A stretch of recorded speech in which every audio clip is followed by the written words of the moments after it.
Good morning students. अज आप EVS का chapter number 4 start करन जा रहे हैं, क्लास 11th।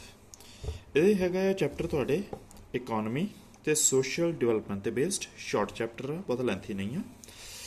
डिवेलपमेंट जिहड़ी हुंदी आ सोसाइटी दी ते अपनी कह सकते हैं government the overall financial status up करना, दोनों चीज़ां इकट्ठियां चलाउणियां बहुत जरूरी होंदियां हैं।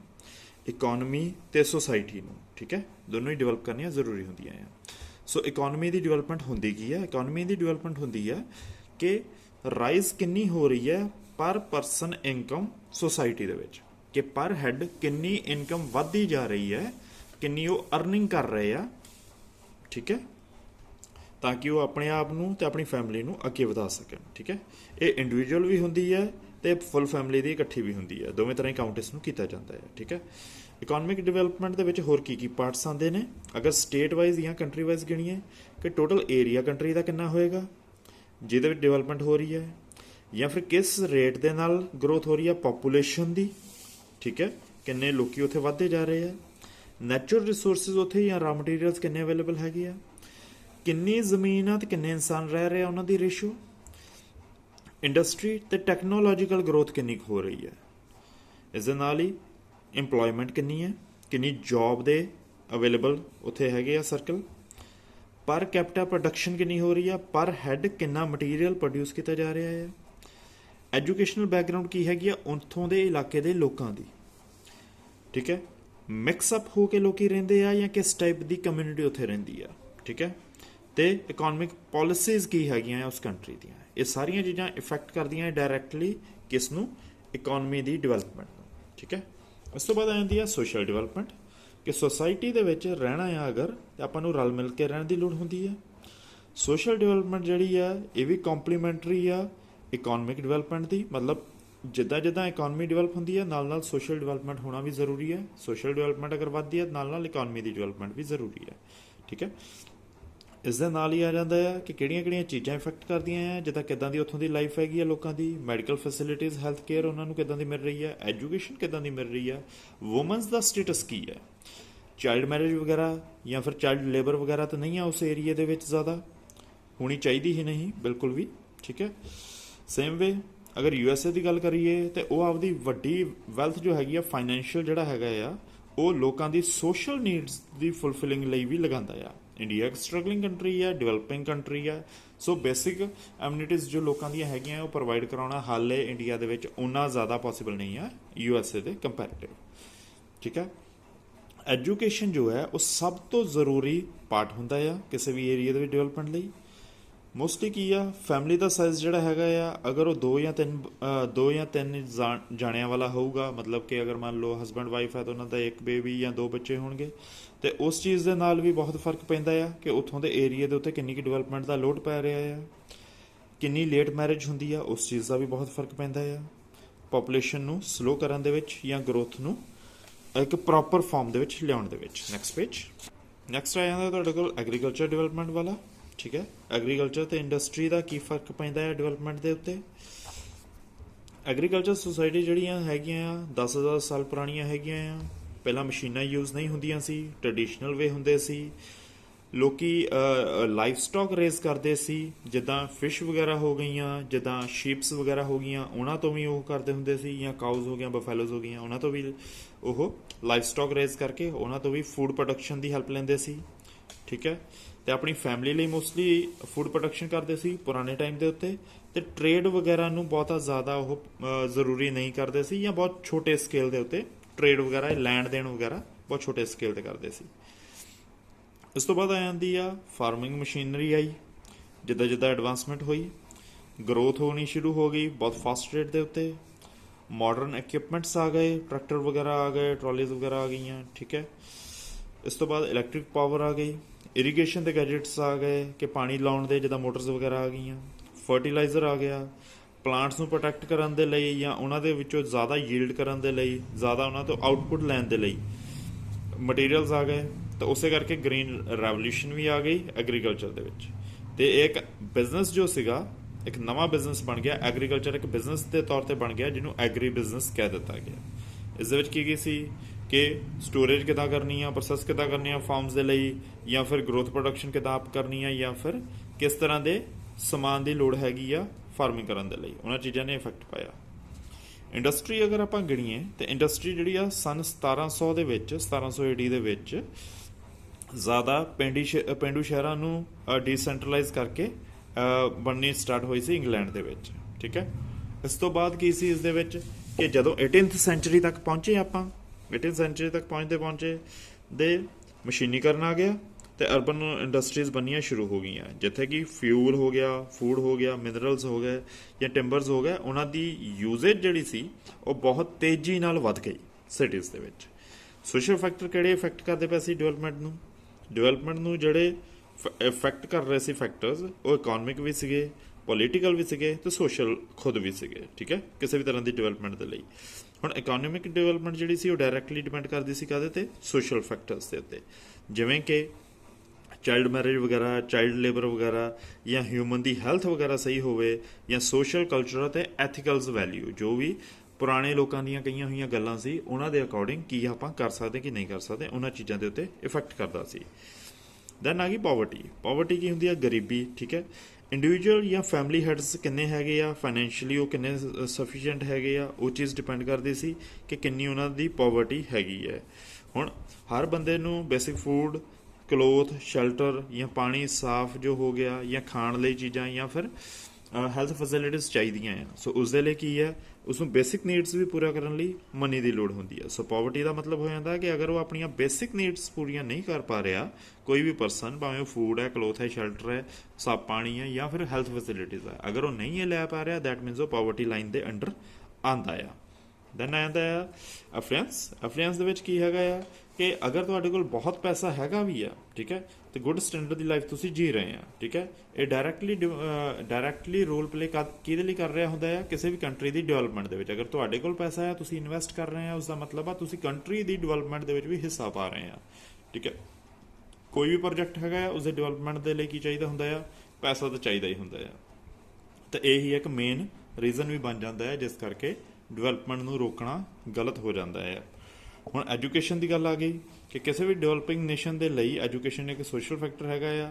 ਅਗਰ ਮਾਈਂਡ ਆਪਣਾ ਗਰੋ ਕਰੇਗਾ ਦੈਨ ਹੀ ਆਪਣੇ ਵਿੱਚ ਕੁਝ ਚੇਂਜਸ ਆਉਣਗੀਆਂ। ਚੇਂਜਸ ਦਾ ਮਤਲਬ ਹੈਗਾ ਆ ਕਿ ਮੈਂਟਲੀ ਆਪਾਂ ਸੋਚ ਸਕਾਂਗੇ, ਸਮਝ ਸਕਾਂਗੇ ਕਿ ਕਿਹੜੀ ਚੀਜ਼ ਨੂੰ ਕਿਸ ਤਰ੍ਹਾਂ ਕਰੀਏ ਜਿਸ ਦੇ ਨਾਲ ਕੁਦਰਤ ਦਾ ਨੁਕਸਾਨ ਘੱਟ ਹੋਵੇ ਤੇ ਸੋਸਾਇਟੀ ਦਾ ਫਾਇਦਾ ਜ਼ਿਆਦਾ ਹੋਵੇ। Next page.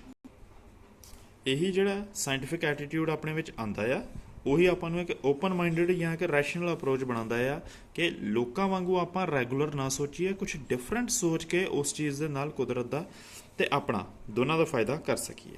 Then I the employment ਦਾ ਮਤਲਬ ਹੈਗਾ ਆ ਕੋਈ ਵੀ ਜੌਬ ਜਿਸ ਦੇ ਵਿੱਚ ਪੇਮੈਂਟ ਕੀਤੀ ਜਾਵੇ, ਉਹ ਇੱਕ ਕੀ ਕਹਿੰਦੀ ਆ, ਇੰਪਲੋਇਮੈਂਟ ਕਹਾਂਦੀ ਆ। ਇੰਪਲੋਇਮੈਂਟ ਦੋ ਤਰ੍ਹਾਂ ਦੀ ਹੋ ਸਕਦੀ ਆ, ਸੈਲਫ ਇੰਪਲੋਇਮੈਂਟ ਹੋ ਸਕਦੀ ਹੈ ਜਾਂ ਵੇਜਿਸ ਵਾਲੀ ਹੋ ਸਕਦੀ ਆ। ਸੈਲਫ ਹੋ ਗਈ ਜਿਸ ਦੇ ਵਿੱਚ ਮੰਨ ਲਓ ਤੁਸੀਂ ਬਿਜ਼ਨਸ ਆਪ ਖੋਲ੍ਹਿਆ ਆ, ਖੁਦ ਕੰਟਰੋਲ ਕਰ ਰਹੇ ਆ ਸਾਰਾ ਕੁਝ, ਤੇ ਵੇਜਿਸ ਹੋ ਗਈ ਜਿਸ ਦੇ ਵਿੱਚ ਤੁਹਾਨੂੰ ਸੈਲਰੀ ਮਿਲਦੀ ਹੈ, ਠੀਕ ਹੈ। ਲਾਈਵਲੀਹੁੱਡ ਦੇ ਲਈ, ਲਿਵਿੰਗ ਲਾਈਫ ਲਈ ਇਹ ਚੀਜ਼ ਬਹੁਤ ਇੰਪੋਰਟੈਂਟ ਹੈਗੀ ਹੈ ਇੰਪਲੋਇਮੈਂਟ, ਠੀਕ ਹੈ।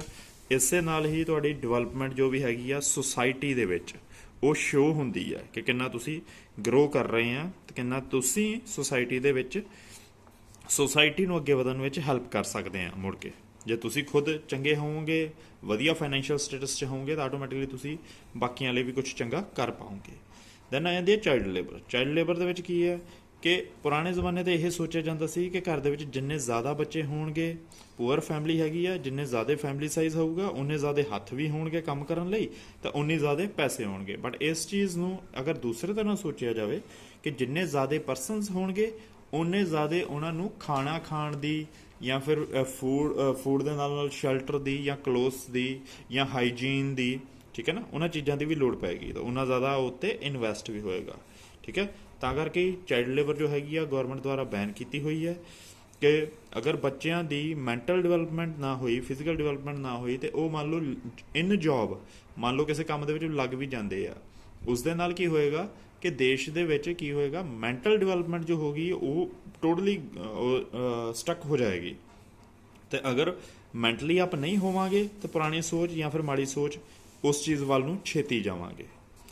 ਦੈਨ ਆ ਜਾਂਦਾ ਚਾਈਲਡ ਲੇਬਰ ਵਾਲਾ, ਚਾਈਲਡ ਮੈਰਿਜ ਚਾਈਲਡ ਲੇਬਰ ਤੋਂ ਬਾਅਦ ਆ ਗਈ ਚਾਈਲਡ ਮੈਰਿਜ ਦੇ ਵਿੱਚ ਆ ਗਈ ਕਿ ਯੰਗ ਏਜ ਦੇ ਵਿੱਚ ਮੈਰਿਜ ਕਰ ਦਿੱਤੀ ਜਾਂਦੀ ਹੈ। ਕੁਝ ਥਾਵਾਂ ਦੇ ਉੱਤੇ ਹਾਲੇ ਵੀ ਇਹ ਚੀਜ਼ ਹੈਗੀ ਹੈ ਕਿ ਯੰਗ ਬॉय ਤੇ ਯੰਗ ਗਰਲ ਨੂੰ ਉਹਨਾਂ ਦੀ ਫੈਮਿਲੀ ਜੋ ਹੈ ਬਚਪਨ ਦੇ ਵਿੱਚ ਹੀ ਮੰਗ ਦਿੰਦੇ ਆ, ਤੇ ਉਸ ਤੋਂ ਬਾਅਦ ਕੀ ਹੁੰਦਾ ਆ, ਜਦੋਂ ਬੱਚੇ ਵੱਡੇ ਹੋ ਜਾਂਦੇ ਆ ਉਸ ਤੋਂ ਬਾਅਦ ਉਹਨਾਂ ਨੂੰ ਉਹਨਾਂ ਦੀ ਪ੍ਰੋਪਰ ਮੈਰਿਜ ਕਰ ਦਿੱਤੀ ਜਾਂਦੀ ਆ ਤੇ ਉਹਨਾਂ ਨੂੰ ਆਪਦੇ ਘਰ ਲਿਜਾਇਆ ਜਾਂਦਾ ਆ। ਠੀਕ ਹੈ। ਪੁਰਾਣੇ ਟਾਈਮ ਦੇ ਉੱਤੇ ਰਾਜਾ ਰਾਮ ਮੋਹਨ ਰਾਏ ਸੀ ਜਾਂ ਈਸ਼ਵਰ ਚੰਦਰ ਵਿਦਿਆ ਸਾਗਰ, ਇਹਨਾਂ ਨੇ ਚਾਈਲਡ ਮੈਰਿਜਸ ਵਗੈਰਾ ਦੇ ਖਿਲਾਫ ਕਾਫੀ ਪ੍ਰੋਟੈਸਟ ਕੀਤਾ ਸੀ ਤੇ ਇਹਨਾਂ ਚੀਜ਼ਾਂ ਨੂੰ ਬੰਦ ਕਰਵਾਇਆ ਸੀ। ਠੀਕ ਹੈ। ਪਰ ਅੱਜ ਦੇ ਟਾਈਮ ਦੇ ਉੱਤੇ ਵੀ ਇਹ ਚੀਜ਼ਾਂ ਚੱਲਦੀਆਂ ਆ, ਬਟ ਇਹ ਇੱਕ ਪਨਿਸ਼ੇਬਲ ਹੈ ਗੌਰਮੈਂਟ ਦੇ ਅਕੋਰਡਿੰਗ। ਅਗਰ ਕਿਤੇ ਵੀ ਇਹ ਵਾਲਾ ਕ੍ਰਾਈਮ ਕੀਤਾ ਜਾਂਦਾ ਆ ਚਾਈਲਡ ਮੈਰਿਜ ਦਾ, ਤੇ ਉਸ ਦੇ ਖਿਲਾਫ ਰਿਟਨ ਕੰਪਲੇਂਟ ਹੋ ਸਕਦੀ ਆ ਪੁਲਿਸ ਸਟੇਸ਼ਨ ਦੇ ਵਿੱਚ। ਠੀਕ ਹੈ। ਸੋ ਇਸ ਦੇ ਵਿੱਚ ਇਹੀ ਆਂਦਾ ਆ ਕਿ 18 ਸਾਲ ਤੋਂ ਛੋਟੇ ਬੱਚੇ ਦੀ ਕਦੇ ਵੀ ਮੈਰਿਜ ਨਹੀਂ ਹੋ ਸਕਦੀ ਆਫੀਸ਼ੀਅਲੀ। ਅਗਰ ਆਫੀਸ਼ੀਅਲੀ ਤੁਸੀਂ ਮੈਰਿਜ ਕਰਦੇ ਆ ਤੇ ਉਹ ਇੱਕ ਕ੍ਰਿਮੀਨਲ ਅਫੈਂਸ ਬਣ ਜਾਏਗਾ ਤੇ ਤੁਹਾਡੇ ਉੱਤੇ ਪੁਲਿਸ ਕੇਸ ਬਣ ਜਾਏਗਾ। ਇਸ ਤੋਂ ਬਾਅਦ ਆ ਜਾਂਦੀ ਹੈ ਹਿਊਮਨ ਦੀ ਹੈਲਥ। ਹਿਊਮਨ ਦੀ ਹੈਲਥ ਇਕੱਲੀ ਫਿਜ਼ੀਕਲ ਨਹੀਂ ਹੁੰਦੀ, ਉਸ ਦੇ ਨਾਲ ਨਾਲ ਮੈਂਟਲ ਵੀ ਹੁੰਦੀ ਹੈ ਤੇ ਸੋਸ਼ਲੀ ਵੀ ਉਹ ਇੰਟਰੈਕਟਿਵ ਹੋਣਾ ਚਾਹੀਦਾ ਆ। ਠੀਕ ਹੈ। ਇੱਕ ਹੈਲਥੀ ਪਰਸਨ ਉਹੀ ਹੈਗਾ ਆ ਜਿਹੜਾ ਆਪਣੀ ਡਿਊਟੀਜ਼ ਨੂੰ ਪ੍ਰੋਪਰਲੀ ਪਰਫਾਰਮ ਕਰ ਪਾਉਂਦਾ ਆ, ਭਾਵੇਂ ਇਹ ਡਿਊਟੀਜ਼ ਉਸਦੇ ਖੁਦ ਦੇ ਰਿਗਾਰਡਿੰਗ ਹੈਗੀਆਂ ਆ ਜਾਂ ਫਿਰ ਉਸਦੀ ਫੈਮਿਲੀ ਦੇ ਰਿਗਾਰਡਿੰਗ ਹੋ ਗਈਆਂ ਜਾਂ ਫਿਰ ਉਸਦੀ ਸੁਸਾਇਟੀ ਦੇ ਰਿਗਾਰਡਿੰਗ ਹੋ ਗਈਆਂ। ਠੀਕ ਹੈ। ਅਗਰ ਗੁੱਡ ਮੈਡੀਕਲ ਫੈਸਿਲਿਟੀਜ਼ ਅਵੇਲੇਬਲ ਹੀ ਨਾ ਹੋਣਗੀਆਂ ਤਾਂ ਆਪਣੇ ਆਪ ਹੀ ਇੱਕ ਪੂਅਰ ਸੈਨੀਟੇਸ਼ਨ ਹੋਏਗਾ, ਪ੍ਰੋਪਰ ਫੂਡ ਦੀ ਸ਼ਾਰਟੇਜ ਅਗਰ ਹੋਏਗੀ ਤਾਂ ਇਹਨਾਂ ਚੀਜ਼ਾਂ ਦਾ ਵੀ ਡਾਇਰੈਕਟ ਇਫੈਕਟ ਹਿਊਮਨ ਦੀ ਹੈਲਥ ਤੇ ਫਿਜ਼ੀਕਲ ਮੈਂਟਲ ਪਏਗਾ। ਠੀਕ ਹੈ। ਇਸ ਤੋਂ ਬਾਅਦ ਆ ਜਾਂਦੀ ਹੈ ਇੱਕ ਘਾਤਕ ਬਿਮਾਰੀ ਜਿਸ ਦਾ ਨਾਮ ਸੁਣਿਆ ਹੋਇਆ ਹੀ ਹੈ, HIV ਏਡਸ। ਠੀਕ ਹੈ। 20th ਸੈਂਚੁਰੀ ਦੇ ਵਿੱਚ ਕੈਂਸਰ ਤੇ ਏਡਸ ਬਹੁਤ ਜ਼ਿਆਦਾ ਨੁਕਸਾਨਦਾਇਕ ਆਪਾਂ ਕਹਿ ਸਕਦੇ ਹਾਂ ਬਣ ਚੁੱਕੇ ਸੀ। ਜਿਹੜਾ ਕੈਂਸਰ ਅਗਰ ਸਟਾਰਟਿੰਗ ਏਜ ਦੇ ਵਿੱਚ ਹੋਵੇ ਤਾਂ ਫਿਰ ਉਸ ਦਾ ਥੋੜਾ ਬਹੁਤਾ ਇਲਾਜ ਦੇ ਵਿੱਚ ਫਿਰ ਵੀ ਹੈਲਪ ਹੋ ਜਾਂਦੀ ਹੈ, ਬਟ ਜਿਹੜਾ ਏਡਸ ਹੈਗਾ ਆ ਇਸ ਦੇ ਵਿੱਚ ਬਹੁਤ ਜ਼ਿਆਦਾ ਨੁਕਸਾਨਦਾਇਕ ਇਹ ਚੀਜ਼ ਹੈਗੀ ਆ ਤੇ ਇਸ ਦਾ ਇਲਾਜ ਵੀ ਹਾਲੇ ਤੱਕ ਨਹੀਂ ਮਿਲਿਆ। ਠੀਕ ਹੈ। ਸਭ ਤੋਂ ਪਹਿਲਾ ਕੇਸ ਜੋ USA ਦੇ ਵਿੱਚ ਏਡਸ ਦਾ ਮਿਲਿਆ ਸੀ ਉਹ 1981 ਦੇ ਵਿੱਚ ਮਿਲਿਆ ਸੀ। ਚੇਨਈ ਦੇ ਵਿੱਚ ਕੇਸ ਜਿਹੜਾ ਫਸਟ ਮਿਲਿਆ ਸੀ ਇੰਡੀਆ ਦੇ ਵਿੱਚ 1986 ਦੇ ਵਿੱਚ ਮਿਲ ਚੁੱਕਿਆ ਸੀ। ਕਾਰਨ ਇਹਨਾਂ ਦਾ ਕੀ ਹੋ ਜਾਂਦਾ ਆ ਕਿ ਅਗਰ ਆਪਾਂ ਨੀਡਲਸ ਵਗੈਰਾ ਗਲਤ ਯੂਜ਼ ਕਰਦੇ ਆ, ਬਲੱਡ ਟੂ ਬਲੱਡ ਕੰਟੈਕਟ ਹੁੰਦਾ ਆ, ਅਗਰ ਮੰਨ ਲਓ ਤੁਹਾਡੇ ਜ਼ਖਮ ਆ ਕਿਸੇ ਹੋਰ ਦੇ ਜ਼ਖਮ ਆ ਤੇ ਉਹ ਬਲੱਡ ਕੰਟੈਕਟ ਵਿੱਚ ਅਗਰ ਆਂਦਾ ਆ ਤੇ ਅਗਰ ਇੱਕ ਨੂੰ ਅਗਰ ਏਡਸ ਵਗੈਰਾ ਹੈ ਤਾਂ ਦੂਸਰੇ ਤੱਕ ਟਰਾਂਸਮਿਟ ਹੋ ਸਕਦਾ ਹੁੰਦਾ ਆ। ਜਾਂ ਫਿਰ ਜਿਹੜੇ ਡਰੱਗਸ ਯੂਜ਼ਰਸ ਹੈਗੇ ਆ ਜਾਂ ਫਿਰ ਬਲੱਡ ਨੂੰ ਜੋ ਕੈਰੀ ਕਰਦੇ ਆ ਇੱਕ ਜਗ੍ਹਾ ਤੋਂ ਦੂਸਰੀ ਜਗ੍ਹਾ ਤੱਕ, ਇੱਕ ਪਰਸਨ ਤੋਂ ਦੂਸਰੇ ਪਰਸਨ ਨੂੰ, ਤੇ ਉਹਨਾਂ ਦੇ ਨਾਲ ਇਹ ਡਿਜ਼ੀਜ਼ ਜੋ ਹੈਗਾ ਆ ਇੱਕ ਪਰਸਨ ਤੋਂ ਦੂਸਰੇ ਪਰਸਨ ਸ਼ਿਫਟ ਹੋਣ ਦਾ ਡਰ ਰਹਿੰਦਾ ਆ। ਇਸ ਦੇ ਨਾਲ ਹੀ ਕੀ ਹੁੰਦਾ ਆ ਕਿ ਹਿਊਮਨ ਦੇ ਵਿੱਚ ਅਗਰ ਮੰਨ ਲਓ ਇਹ ਡਰੈਡਫੁਲ ਵਾਇਰਸ ਆ ਜਾਂਦਾ ਆ ਤਾਂ ਉਸ ਦੇ ਨਾਲ ਹੈਲਪਰ T ਨਾਮ ਦੇ ਸੈੱਲ ਹੁੰਦੇ ਆ ਜਾਂ CD4 ਨਾਮ ਦੇ ਸੈੱਲ ਹੁੰਦੇ ਆ। ਉਹਨਾਂ ਦੇ ਕਰਕੇ ਮਤਲਬ ਉਹਨਾਂ ਦੇ ਵਿੱਚ ਕਮੀ ਆਉਣੀ ਸ਼ੁਰੂ ਹੋ ਜਾਂਦੀ ਆ, ਤਾਂ ਉਹਨਾਂ ਦੇ ਕਰਕੇ ਹਿਊਮਨ ਦੀ ਬਾਡੀ ਦੀ ਇਮਿਊਨਿਟੀ ਮਾੜੀਆਂ ਚੀਜ਼ਾਂ ਨਾਲ ਲੜਨ ਦੀ ਜੋ ਸ਼ਕਤੀ ਹੈਗੀ ਆ ਉਹ ਘਟ ਜਾਂਦੀ ਹੈ ਤੇ ਇਸ ਕਰਕੇ ਉਹ ਨਿੱਕੇ ਮੋਟੇ ਇਨਫੈਕਸ਼ਨ ਵੀ ਅਗਰ ਬਾਡੀ ਦੇ ਵਿੱਚ ਆਉਂਦੇ ਆ ਤਾਂ ਉਹਨਾਂ ਨਾਲ ਲੜਨ ਲਾਇਕ ਨਹੀਂ ਰਹਿੰਦੇ। ਤੇ ਅਗਰ ਕਿਸੇ ਨੂੰ ਇਹ ਬੁਰਾ ਇਫੈਕਟ ਪੈ ਜਾਂਦਾ ਆ, ਵਾਇਰਸ ਕਿਸੇ ਦੀ ਬਾਡੀ ਵਿੱਚ ਆ ਜਾਂਦਾ ਹੈ ਇਹ, ਦੈਨ ਉਸ ਪਰਸਨ ਦੀ 3 ਸਾਲਾਂ ਦੇ ਵਿੱਚ ਜਾਂ 3 ਤੋਂ ਥੋੜੇ ਵੱਧ ਸਾਲਾਂ ਦੇ ਵਿੱਚ ਗਿਣ ਲਓ ਡੈਥ ਵੀ ਹੋ ਸਕਦੀ ਹੁੰਦੀ ਹੈ, ਹੋ ਹੀ ਜਾਂਦੀ ਹੈ। ਠੀਕ ਹੈ। ਸੋ ਇਸ ਕਰਕੇ ਬਹੁਤ ਖਤਰਨਾਕ ਚੀਜ਼ ਹੈ, ਇਸ ਤੋਂ ਬਚਣਾ ਹੀ ਜ਼ਰੂਰੀ ਹੈ। ਇਸ ਤੋਂ ਬਾਅਦ ਆ ਜਾਂਦਾ ਤੁਹਾਡਾ ਸੋਸ਼ਲ ਕਲਚਰ ਜਾਂ ਐਥੀਕਲ ਵੈਲਿਊਜ਼। ਇਸ ਦੇ ਵਿੱਚ ਕੀ ਆ ਜਾਂਦਾ ਆ ਕਿ ਸਿਵਲਾਈਜੇਸ਼ਨ ਜਿੱਦਾਂ ਜਿੱਦਾਂ ਡਿਵੈਲਪ ਹੋ ਗਈ ਉਸੇ ਤਰ੍ਹਾਂ ਹੀ ਹਿਊਮਨ ਨੇ ਅਲੱਗ-ਅਲੱਗ ਪਾਰਟਸ ਦੇ ਵਿੱਚ ਦੁਨੀਆ ਦੇ ਵਿੱਚ ਸੈਟਲ ਹੋਣਾ ਸ਼ੁਰੂ ਕਰ ਦਿੱਤਾ। ਸੁਸਾਇਟੀ ਨੂੰ, ਕਲਚਰ ਨੂੰ ਤੇ ਐਥੀਕਲ ਵੈਲਿਊਜ਼ ਨੂੰ ਉਹਨੇ ਚੇਂਜ ਕਰਨਾ ਸ਼ੁਰੂ ਕਰ ਦਿੱਤਾ।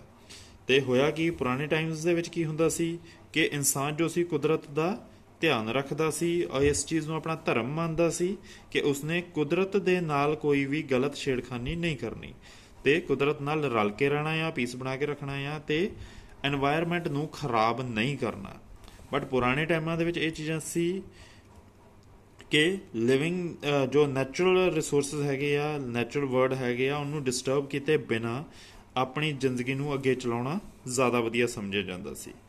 ਤੇ ਹੁਣ ਦੇ ਟਾਈਮ ਦੇ ਉੱਤੇ ਮਟੀਰੀਅਲਿਸਟਿਕ ਹੋ ਗਏ ਆਪਾਂ ਕਿ ਅੱਜ ਦੇ ਸਮੇਂ ਦੇ ਉੱਤੇ ਇਨਸਾਨ ਨੂੰ ਜ਼ਿਆਦਾ ਚੀਜ਼ਾਂ ਦੇ ਨਾਲ ਮੋਹ ਹੋ ਗਿਆ ਆ ਤੇ ਇਸੇ ਕਰਕੇ ਉਹ ਆਪਣੇ ਪੁਰਾਣੇ ਜੋ ਕਲਚਰਲ ਤੇ ਐਥੀਕਲ ਵੈਲਿਊ ਸੀਗੀਆਂ ਉਹਨਾਂ ਨੂੰ ਭੁੱਲਦਾ ਜਾ ਰਿਹਾ ਆ। ਠੀਕ ਹੈ। ਤੇ ਕੁਦਰਤ ਦਾ ਬਹੁਤ ਜ਼ਿਆਦਾ ਵਾਧੂ ਮਾਤਰਾ ਦੇ ਵਿੱਚ ਯੂਜ਼ ਕਰ ਰਿਹਾ ਹੈ ਜਿਹਦੇ ਕਰਕੇ ਬਹੁਤ ਜ਼ਿਆਦਾ ਨੁਕਸਾਨ ਹੁੰਦਾ ਜਾ ਰਿਹਾ ਆ। ਇਸ ਦੇ ਨਾਲ ਹੀ 15 ਮਿੰਟ ਦੀ ਵੀਡੀਓ ਇਹ ਵੀ ਬਣ ਗਈ ਹੈ। ਠੀਕ ਹੈ, ਤੁਸੀਂ ਇਸ ਵੀਡੀਓ ਨੂੰ ਦੇਖ ਲਿਓ। ਚੈਪਟਰ ਨੰਬਰ 4 ਪੂਰਾ ਐਕਸਪਲੇਨ ਕਰ ਦਿੱਤਾ ਗਿਆ ਆ। ਸਾਰਿਆਂ ਨੇ ਅਗਰ ਇਹ ਵੀਡੀਓ ਪੂਰੀ ਸੁਣੀ ਹੈ ਤਾਂ ਮੈਨੂੰ ਓਕੇ ਲਿਖ ਕੇ ਭੇਜਣਾ ਨਾ ਭੁੱਲਿਓ। Okay class, thank you.